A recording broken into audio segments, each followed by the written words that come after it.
Sama dengan motivator nasional leadership and happiness kita, Pak Arfan Pradiansyah. Selamat pagi Pak Arfan. Selamat pagi Audrey, apa kabar hari ini? Luar biasa bahagia Pak Arfan, gimana? Luar biasa bahagia. Oke. Kita kemarin Ya, merayakan Hari Pendidikan Nasional gitu ya. Hari di mana menjadi momentum untuk kita mengingat bahwa pendidikan itu sangat penting dalam kehidupan manusia, Pak Arfan. Dan pagi hari ini kita juga betul. membahas learning and growing. Ini masih ada kaitannya erat gitu ya dengan pendidikan. Tapi sebelumnya aku mau Pak Arfan bahas dulu lagu yang sangat penuh spirit tadi dari Shakira dengan Try Everything. Silakan Pak Arfan. Ya, terima kasih banyak Audrey. Agak susah mencari lagu yang ada kaitannya dengan learning and growing gitu. Oke. Karena apa? Karena setiap kali saya cari ya di Google atau di Bing gitu ya, itu yang muncul selalu lagu-lagu anak-anak gitu. Oke. Lagu anak-anak, lagu yang berkaitan dengan sekolah gitu Mhm. ya. Seolah-olah yang namanya belajar itu hanya terjadi di sekolah dan hanya terjadi untuk anak-anak gitu. Dan ini mungkin ini merupakan sebuah mindset ya, Iya. sebuah paradigma mengenai yang namanya learning and growing itu. Jadi yang belajar itu bukan orang dewasa, yang belajar itu adalah anak-anak. Yang belajar itu adalah orang yang masih sekolah. Kalau sudah Mhm. nggak sekolah lagi berarti udah nggak belajar gitu. Mungkin Yes. paradigmanya seperti itu gitu. Ya sehingga sulit sekali untuk mencari lagu yang pas gitu dengan tema ini gitu. Nah, untungnya tim saya ini berhasil menemukan lagu judulnya adalah Try Everything. Mhm. Ya, ini agak cocok lah ya, boleh dibilang agak cocok lah ya untuk masuk ke dalam topik kita pada pagi hari ini. Jadi, lagu ini sesungguhnya adalah soundtrack dari film Disney yang Yes. berjudul Zootopia. Ya. Ya. Dan ini bercerita mengenai orang yang memiliki tekad yang sangat kuat untuk bisa meraih mimpinya. Nah, meskipun berkali-kali melakukan kesalahan, berkali-kali terjatuh, berkali-kali kalah, tapi dia terus bangkit kembali untuk mencoba dengan cara yang berbeda agar bisa mencapai tujuan dan mimpinya gitu. Jadi ini Mhm. orang yang mau belajar intinya gitu Ya. ya. Dia belajar bukan hanya dari sesuatu yang bersifat formal dari sekolah, tetapi justru dari pengalaman pribadi, dari kesalahan, dari kekalahan yang dia alami gitu. Dan ternyata belajar dari kesalahan, belajar dari kekalahan gitu, itu sesungguhnya adalah salah satu cara belajar yang sangat efektif gitu, Oke. Audrey ya. Mari kita lihat liriknya ya. Mhm. I mess up tonight, I lost another fight. Ya, aku kacau lagi malam ini. Ya, aku kalah lagi. I still mess up, but I'll just start again. Aku masih kalah, namun aku memulai lagi. I keep falling down. I keep on hitting the ground. Aku terus terjatuh. Aku terus membentur tanah. I always get up now to see what's next. Mhm.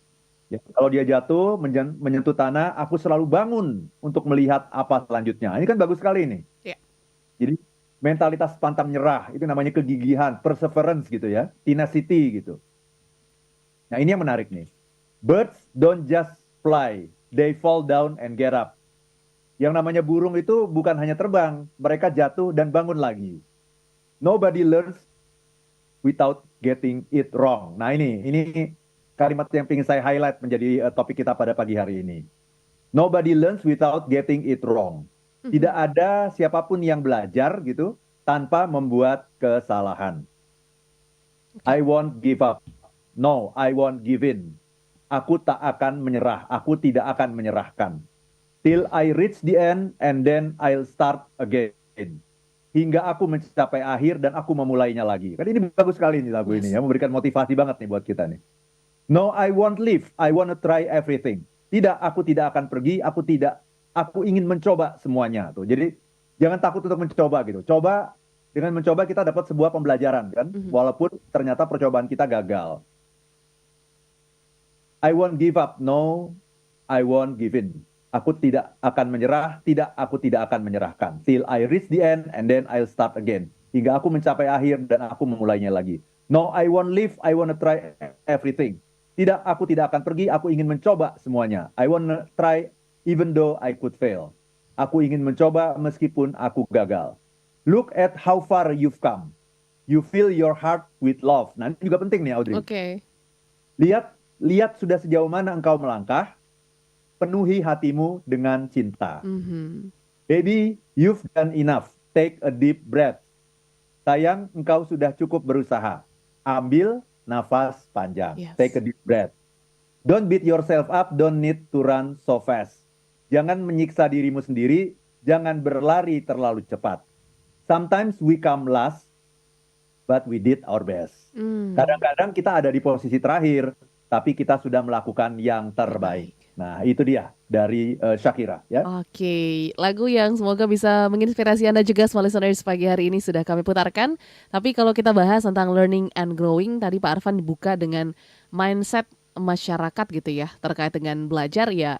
Belajar tuh duduk di kursi di depan meja gitu ya, mungkin melihat guru ataupun pengajar di depan gitu. Nah, ini mungkin Pak Arfan bisa bukakan lagi nih ya, point of view baru sebenarnya terkait dengan belajar ini, apakah belajar yang seperti itu yang akan kita bahas atau seperti apa? Nanti kita akan bahas setelah yang satu ini. Pak Arfan, kita izin break dulu. Dan untuk Anda small listeners yang mungkin juga bergabung pagi hari ini, boleh dong menurut Anda belajar itu dari mana aja sih? Silakan ya. Anda bisa kirimkan pendapat Anda ataupun pandangan Anda di 0812 11 12 959 atau di YouTube channel kami di Radio Smart FM. Kita jeda saat, tetaplah bersama kami. Oke, small listeners, kembali dalam Smart Happiness. Kita membahas learning and growing. Mungkin untuk Anda yang mendengarkan pagi hari ini juga bisa ikut berkomentar ya di 0812 11 12 959 atau juga di live chat YouTube kami. Boleh juga menyapa di pagi hari ini yang cukup cerah gitu ya.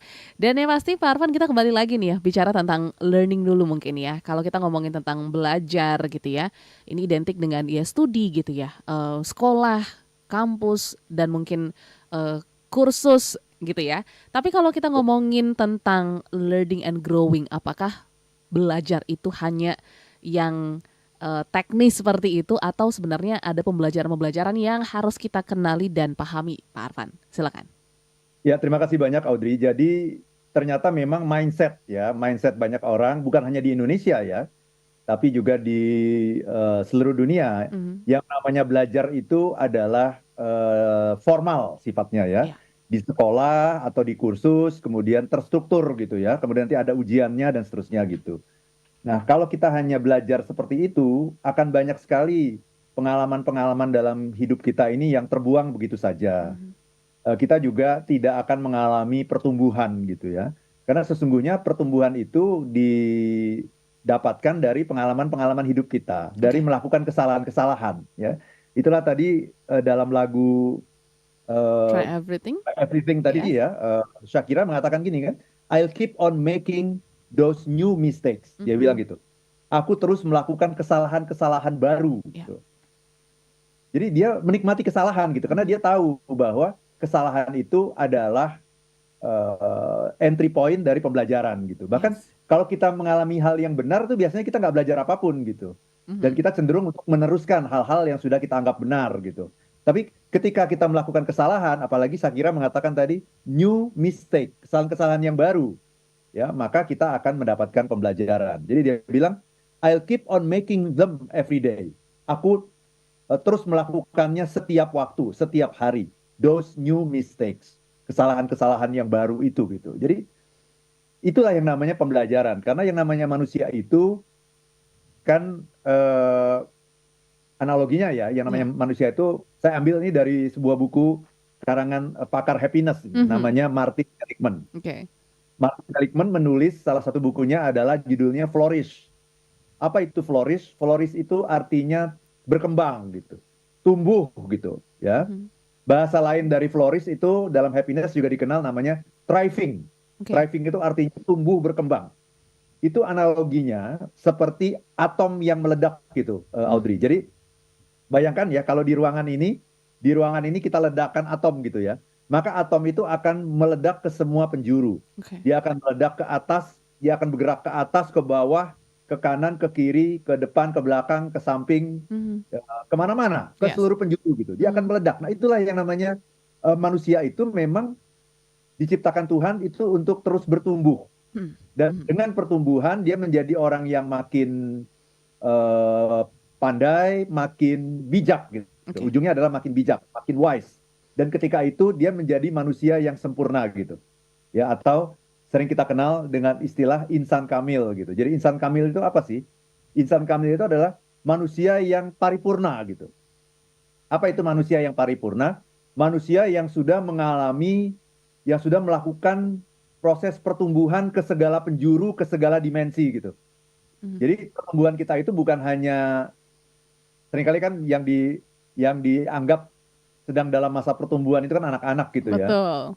Hal pertumbuhan kita itu bukan hanya secara fisik, Oke. tapi pertumbuhan secara emosional, Mhm. mental, dan spiritual. Nah, itu Oke. bertumbuh terus. Dan ketika dia bertumbuh, pada akhirnya dia akan lebih dekat kepada Sang Pencipta. Nanti ujungnya begitu. Mhm. Dan itulah yang namanya happiness gitu. Ketika dia bisa bertumbuh, setumbuh-tumbuhnya, sekeren-kerennya, sepinter-pinternya, sehebat-hebatnya, semulia-mulianya gitu. Menjadi yang namanya insan paripurna atau insan kamil itu gitu. Nah, itulah yang namanya happiness ketika Mhm. kita bisa mengalami proses pertumbuhan. Sementara kalau pertumbuhan kita hanya harus di trigger oleh sesuatu yang datang dari luar terus, itulah yang namanya sekolah. Oke. Sekolah itu kan ada kekuatan dari luar yang memaksa kita kan, Yes. Mhm. yang memaksa kita untuk belajar. Karena kalau nggak belajar nilainya jelek berarti tidak lulus. Ya, memaksa kita untuk membaca buku, Mhm. memaksa kita untuk ikut ujian, kan Ya. semuanya itu dipaksa dari luar gitu. Oke. Itulah yang namanya pendidikan formal, itu memaksa kita dari luar. Tetapi sesungguhnya jiwa jiwa pembelajarnya mungkin belum terasah gitu. Mhm. Sehingga ketika ketika tekanan dari luar itu selesai, ya, ketika lulus ya selesai ya semuanya gitu. Nah, Oke. itu berarti kita belum menjadi seorang pembelajar. Kita belajar tapi belum menjadi seorang pembelajar. Kenapa Mhm. begitu? Karena kita belajar itu bukan dari dasarnya bukan kebutuhan kita, tetapi desakan dari luar gitu, tekanan dari luar. Itulah yang namanya pendidikan formal. Oke. Oke, tadi menarik ya, belajar dan pembelajar gitu. Mungkin kita yang mendengarkan small listeners bisa berefleksi ya, apakah sekarang ini Anda dalam konteks belajar saja atau pembelajar gitu ya. Karena ini erat kaitannya dengan growing tadi ya Pak Arfan. Learning dan growing ini tidak bisa dipisahkan atau seperti apa? Atau mengikuti atau gimana? Ya, growing itu, bertumbuh itu Mhm. adalah konsekuensi dari learning gitu. Oke. Karena kalau kita tidak belajar, maka kita tidak mendapatkan apapun gitu. Mhm. Padahal sebetulnya pengalaman sehari-hari saja mestinya sudah memberikan kita banyak pelajaran gitu. Ya. Ya, jadi oh ternyata ini nggak boleh ya. Oh ternyata ini nggak efektif ya. Oh ternyata ini salah ya. Oh ternyata kalau saya melakukan ini respon orang jadi negatif ya kepada Mhm. saya. Nah itu kan sebuah pembelajaran gitu. Kalau kita harus mengandalkan sekolah untuk semua pembelajaran, mau jadi apa kita gitu? Karena Ya. sekolah seringkali tidak membahas pembelajaran-pembelajaran yang seperti ini gitu. Sekolah itu membahas pembelajaran-pembelajaran yang bersifat teknis, Oke. tapi tidak membahas mengenai pembelajaran yang ada dalam kehidupan gitu. Mhm. Padahal yang membuat kita tumbuh berkembang itu adalah pembelajaran-pembelajaran yang kita dapatkan dalam kehidupan ini. Jadi dari trial and error gitu. Mhm. Nah itu. Jadi eh, growing itu sesungguhnya adalah konsekuensi Oke. atau akibat dari kita belajar gitu. Mhm. Itu Alfi. Oke. Sebenarnya spirit apa sih yang harus kita punya gitu ya Pak Arfan untuk kita bisa menjadi pembelajar? Karena ya seperti yang kita lihat kondisinya gitu, semakin kita dewasa rasanya semakin males gitu ya untuk belajar ataupun mungkin melihat hal-hal yang bisa kita ambil gitu pembelajaran dari perilaku ataupun keputusan yang kita ambil seperti itu. Gimana spirit yang harus kita miliki Pak Arfan? Ya, terima kasih banyak Audrey ya. Jadi seperti yang digambarkan oleh lagu tadi gitu. Mhm. Oke. Lagu ini cocok banget gitu untuk menggambarkan spirit itu. Spiritnya adalah spirit keinginan yang kuat untuk Mhm. mencapai target. Oke. Kalau Anda punya keinginan yang kuat untuk mencapai target, ya pasti Anda akan belajar. Pasti. Nggak Mhm. mungkin gitu. Orang yang tidak mau belajar sesungguhnya mengindikasikan bahwa dia tidak punya keinginan yang kuat untuk mencapai target, untuk mencapai mimpi-mimpinya gitu. Oke. Jadi kalau kita bertanya, misalnya kita lihat orang di sekitar kita ya, di Mhm. kantor misalnya Iya. katakanlah ya, di kantor kok ini orang nih nggak mau belajar gitu ya, kok ini orang nih santai aja gitu. Tidak ada keingintahuannya juga sedikit gitu. Itu sesungguhnya merupakan sebuah pertanda yang sangat terang benderang bahwa dia tidak ingin mencapai target. Orang yang Mhm. ingin mencapai target, orang yang punya keinginan yang sangat kuat untuk mencapai mimpi-mimpinya, keinginan yang sangat kuat untuk jadi orang yang sukses dalam profesi apapun yang sedang Anda tekuni hari ini, pasti akan punya passion for learning. Oke. Itu aja. Kalau kok kok dia ini ya dikasih tahu sekali kok nggak bisa ya, dibilangin kok nggak bisa ya, diajarin kok nggak bisa ya, bolak-balik bertanya bertanya terus ya gitu ya, Mhm, mhm. pertanyaan yang sama gitu. Oke. Kok nggak ada keingintahuannya ya gitu Ya. ya. Itu sudah jelas deh bahwa dia tidak ingin mencapai target gitu. Mhm. Udah pastilah bahwa dia itu bukan tidak memiliki yang namanya need for achievement gitu, keinginan kebutuhan yang sangat kuat untuk berprestasi gitu, nggak ada itu. Ya jadi kebutuhan akan belajar itu sesungguhnya adalah sesuatu yang bersifat alamiah gitu, Mhm, Audrey. mhm. Nggak bisa dibikin gitu. Ya, eh, selama kita punya keinginan yang kuat untuk bisa berhasil, pasti kita akan mau belajar. Oke. Itu aja. Jadi gimana cara cara membuatnya gitu? Cara membuatnya adalah bayangkan kamu punya keinginan nggak dalam hidup, kamu punya mimpi nggak dalam hidup, kamu pingin nggak mencapai mimpi itu. Banyak juga loh orang yang punya mimpi tapi nggak kepingin mencapainya gitu. Iya, iya. Oke. Itu Audrey. Ya itu akan melahirkan yang namanya passion for learning gitu. Passion for learning seperti itu. Tapi ya Pak Arfan, kalau kita ngomongin tentang belajar dan juga growing, pasti ada proses ya tadi ya, salah ataupun mungkin gagal dan lain sebagainya. Cuma kan kadang kalau kita melihat point of view kita sendiri, kadang kita juga suka bingung menilai ini benar atau enggak gitu. Nah ini penting nggak sih untuk kita punya orang-orang di sekitar yang membantu kita belajar? Seperti mungkin kita zaman SD gitu ya, kita nggak tahu 1 tambah 3 kalau nggak diajarin guru gitu ya. Nah, ini apakah hampir sama juga dengan konsep learning and growing yang kita bahas pagi hari ini? Ya, jadi yang namanya learning itu pasti akan mendapatkan feedback nantinya gitu ya. Oke. Kayak kita juga, misalnya kita lagi ngetes mic gitu ya. Mhm. Kan kalau mic-nya itu terlalu dekat kan akan menghasilkan suara yang bising ya nanti ya. Yes. Suara apa namanya itu nging Storing gitu ya. ya. Aha. Ya, karena terlalu dekat gitu. Atau Oke. terlalu jauh juga kan nanti tidak akan terdengar. Itu kan Mhm. sesungguhnya feedback itu kan terjadi secara langsung gitu. Oke. Jadi dan setiap orang itu harus punya kepekaan gitu untuk melihat apakah yang dia lakukan itu sudah sesuai dengan apa yang dibutuhkan gitu. Yes. Jadi kan tidak selalu orang harus mengatakan, itu mic-nya terlalu dekat gitu, itu mic-nya terlalu jauh, itu mic-nya belum dihidupin. Kan kita bisa merasakannya sendiri gitu. Kita sesungguhnya harus peka gitu terhadap lingkungan kita gitu. Nah, kalaupun kita berharap ada orang yang bisa memberikan feedback, itu namanya sesuatu yang bersifat sekunder gitu. Sekundernya boleh saja gitu. Tapi yang paling utama adalah kita harus peka gitu. Kalau yang kita lakukan tidak menghasilkan yang kita inginkan, berarti yang kita lakukan itu harus dirubah gitu. Oke. Karena kalau kita masih melakukan hal yang sama, kita akan selalu mendapatkan hasil yang sama. Jadi feedback yang paling penting itu adalah feedback dari dalam diri kita sendiri gitu. Kita harus peka gitu. Jadi kita tidak bisa mengandalkan orang lain untuk memberikan feedback. Orang lain mau ngasih feedback ke kita juga kadang-kadang kan merasa sungkan atau Yes. merasa nanti dia tersinggung gitu kan. Jadi kita harus jadi orang yang sensitif dulu sih sesungguhnya, Audrey. Oke, kepekaan ya. Ini juga berkaitan sama pertanyaan small listeners Pak Arfan. Udah learning terus tapi kok ngerasa nggak growing? Nanti kita akan bahas setelah yang satu ini gitu ya. Dan yang pasti small listeners yang ingin bertanya juga masih kami tunggu di 0812 11 12 959 ataupun di YouTube channel kami. Silahkan Anda juga boleh absen pagi untuk kami bisa sapa di Smart Happiness pagi hari ini. Kami akan jeda sesaat, tetaplah dalam Smart Happiness.